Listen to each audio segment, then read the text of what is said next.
সরকারের নির্বাচনী প্রতিশ্রুতি বাস্তবায়নের লক্ষ্যে ঠাকুরগাঁয়ে ফ্যামিলি কার্ডের তালিকা প্রণয়ন শুরু হয়েছে। পাইলট প্রকল্পের অংশ হিসেবে জেলা সদর উপজেলার রহিমানপুর ইউনিয়নের ২ নম্বর ওয়ার্ডের নিম্ন আয়ের মানুষের বাড়ি বাড়ি গিয়ে তথ্য সংগ্রহ করছেন সংশ্লিষ্ট কর্মকর্তারা।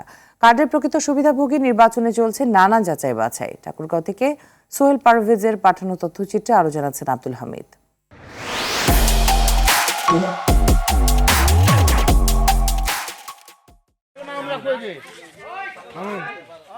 প্রধানমন্ত্রী তারেক রহমানের পূর্ব ঘোষিত নির্বাচনী প্রতিশ্রুতি ফ্যামিলি কার্ড প্রদানের কর্মসূচি শুরু হয়েছে দেশ জুড়ে। প্রাথমিকভাবে দেশের ১৪টি উপজেলায় নির্দিষ্ট ইউনিয়নে পরীক্ষামূলকভাবে শুরু হয়েছে এই কার্যক্রম।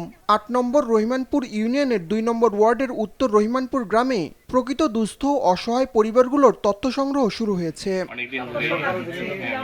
ফ্যামিলি কার্ডের মাধ্যমে আর্থিক সুযোগ সুবিধা পাওয়ার খবরে উচ্ছ্বসিত স্থানীয়রা। আগে সরকারি যখন ছিল তখন আমরা কিছু পাইনি, এ গ্রামে একটা মাছিও আসেনি, আমাদেরকে বলেনি যে আমরা পাবো কিনা। এখানকার মেম্বার চেয়ারম্যান কারো কথা শুনতেছে না, উনি নিজে থেকেই দিচ্ছে। তারেক রহমান স্যারকে অনেক ধন্যবাদ, অসংখ্য ধন্যবাদ যে মানুষের বাসায় বাসায় টিউন অফিসার পাঠিয়ে দিয়েছে এটা ফ্যামিলি কার্ডের পরিচালনা করার জন্য। এই এলাকার ইউপি মেম্বার জানান, উপজেলা প্রশাসন সরাসরি জড়িত থাকায় তালিকা প্রণয়নে কোনো প্রকার সুপারিশ ও স্বজনপ্রীতির সুযোগ নেই।